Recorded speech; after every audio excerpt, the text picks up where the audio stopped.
Kung Fu Panda 2 is the best animated movie of all time. Let me just get that out of the way first. The title of this video probably doesn't say that, but in my opinion, that's the truth. So without any padding or other bullshit a lot of other video essays do, let's just talk about it, shall we? So Dreamworks as a company is known for its anthology series, some better than others. And one of the most well-known, if not the most well-known, is Kung Fu Panda. 3 films of arguably different quality.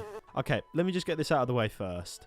I don't like Kung Fu Panda 3. I know that it's some people's favourites, but I just don't like it. Recently, I did a rewatch of all the Kung Fu Panda movies. 1 was much better than I remember, 2 was godlike, and 3 just left a sour taste in my mouth. It wasn't very funny or serious, 2 things that define a Kung Fu Panda movie. There was a lot of padding throughout it. The villain, even though he has an amazing theme tune, is just bad. I'm sorry, he's not threatening or smart, he's just magical, instantly making him better than every character in this movie, because how the fuck do you compete with magic? So now Po has to become magical to beat his magic, and I'm just sitting here wondering if I'm still watching a Kung Fu Panda movie. But also his return is just lazy as well. Sorry, this is just turning to me slagging off Kung Fu Panda 3, but this has to be said. In Kung Fu Panda 1, Tai Lung's escape from prison is actually really well done, as you're left to wonder if Oogway wanted Tai Lung to escape on purpose to have Po prove himself as the Dragon Warrior. And Lord Shen's appearance is perfect as well. We're given a quick backstory of his at the start of the film, and then it shows him taking over Gongmen City, something our heroes don't find out about until much later. This isn't just another strong villain appearing at Po's doorstep, this is foreign powers at work, and it really opens up the world for us. But Kai just fucking appears out of nowhere and just does his thing. And yes, I know he appeared because he killed all the Kung Fu masters in the spirit realm or whatever, but it just seems lazy to me. And one more quick point before I get onto the actual film I'm supposed to be talking about. The comedy things they try to do with Kai is just ridiculous. The only other villain in the series to have small comedic moments is Lord Shen, and it's handled brilliantly with him. Here, it's just pathetic. They try and do this whole shtick where no one knows who Kai is and it makes him angry. But it doesn't come off as funny, it just comes off as if he's a spoilt child. It's a really strange choice. I don't get it.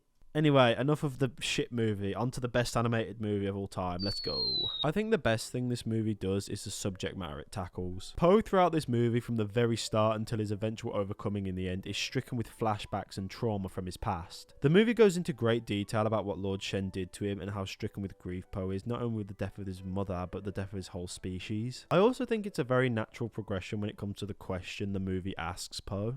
Who are you? Throughout the first movie, we're told the same thing over and over again, that Po is the Dragon Warrior of prophecy and he will save everyone. But now this movie asks, who is the Dragon Warrior? Who is Po? And to answer this question, we need to delve into Po's past. Also, saying all this out loud makes me realise how stupid this probably sounds, especially because I'm talking about a funny, talking, animated panda, but just stick with me here. So we're shown that Shen, the son of the Emperor of Gongmen City, is just a pretty bad dude. He's told by the soothsayer that he will be defeated by a warrior of black and white. You know, one of these things.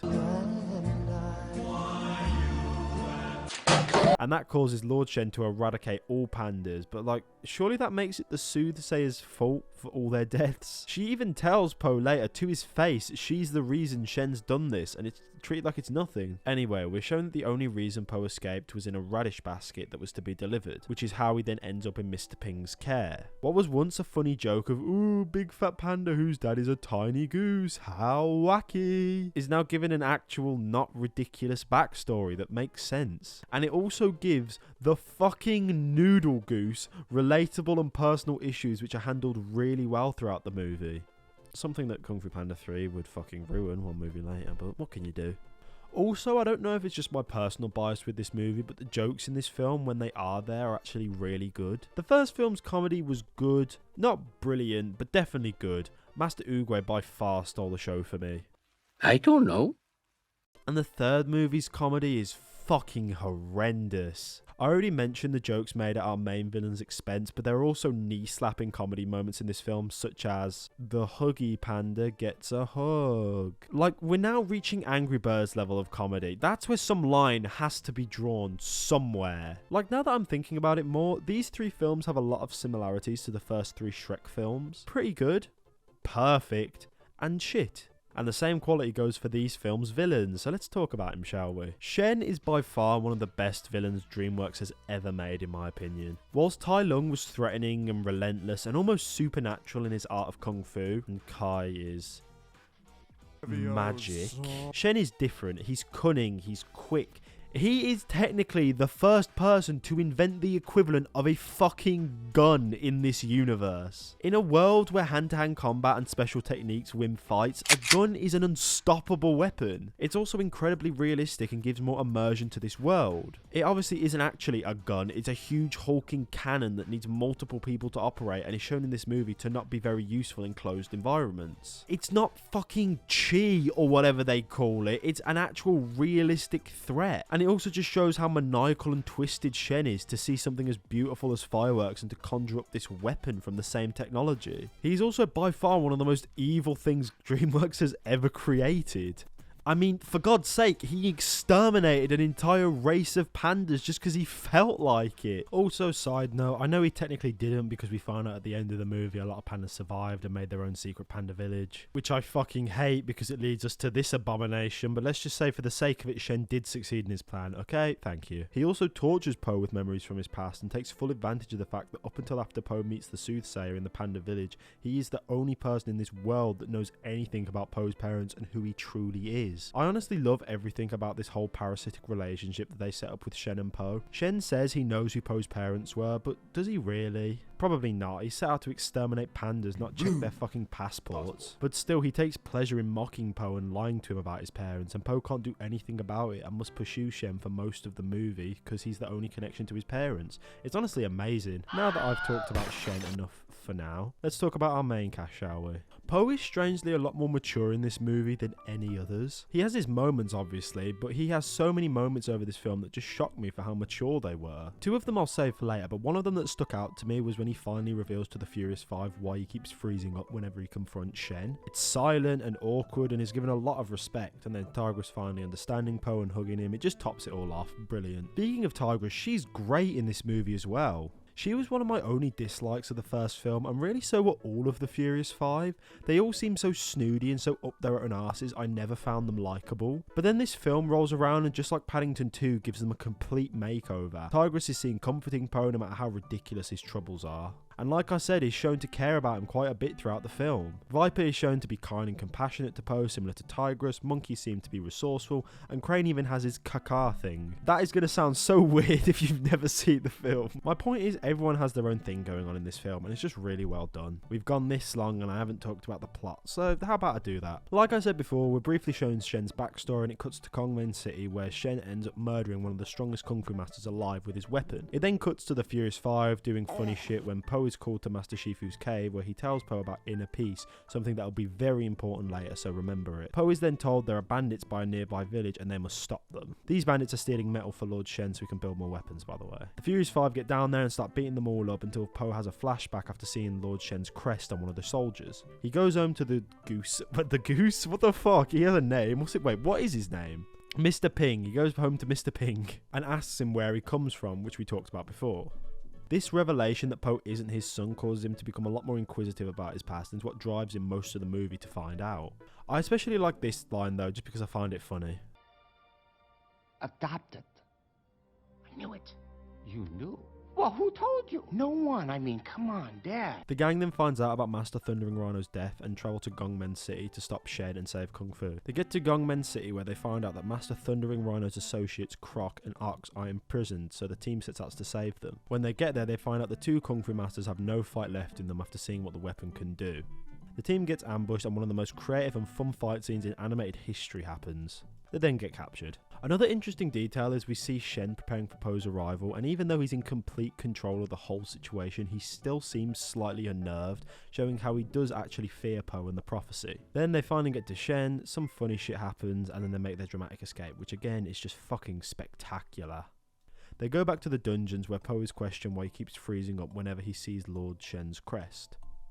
He explains why, but the team still want him to stay in the dungeons as they don't want him to get hurt. The Furious Five then make their way to Shen's factory where he makes the weapons, not knowing Po followed them and is also inside. He's confronted by Shen, they have a really well done fight scene until Po is taken by surprise by a hidden cannon and is blasted away. Now, What happens next is the main reason why I wanted to make this video, and I know it's taken a while to get here, but trust me, it's worth it. Po by some miracle ends up in the old panda village, destroyed beyond repair, where he is found and mended by the soothsayer. She tells him where he is and it just causes his flashbacks to worsen.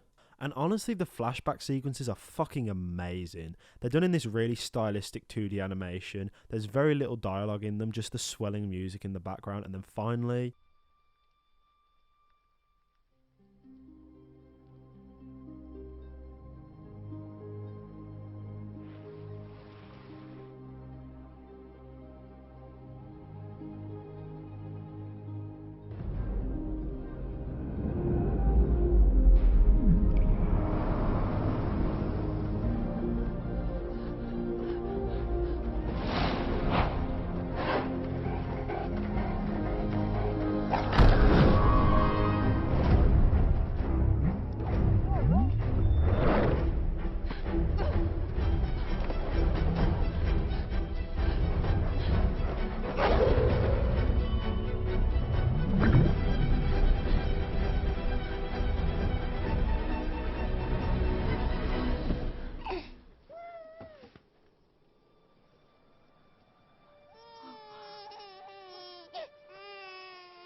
This scene is a fucking masterpiece.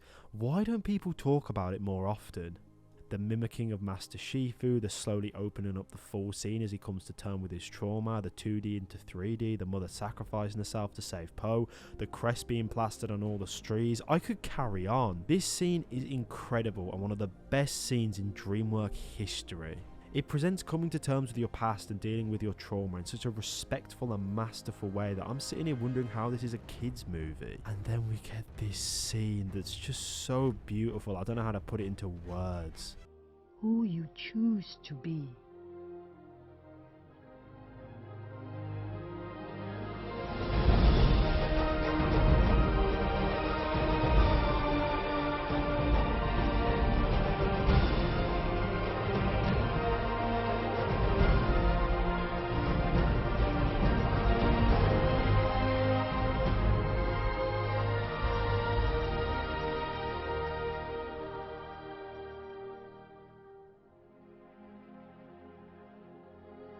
So then Po comes back to save his friends, saves them, and then with the help of Master Ox, Croc and Shifu is able to beat up most of the boats. And just, come on, this scene is so fun.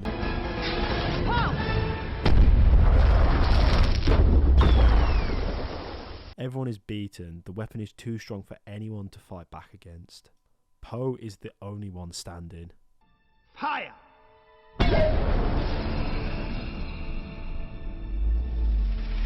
Inner peace, inner peace, inner peace.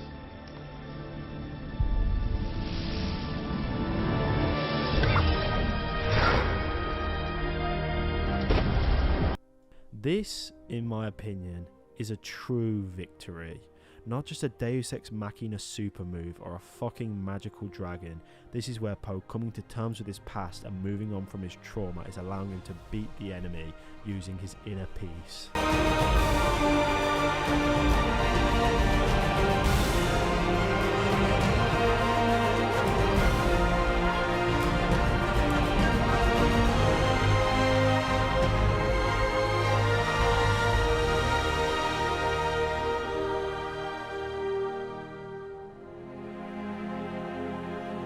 So Shen dies, Po has saved China and he returns to his dad. I know who I am. You do? I'm your son.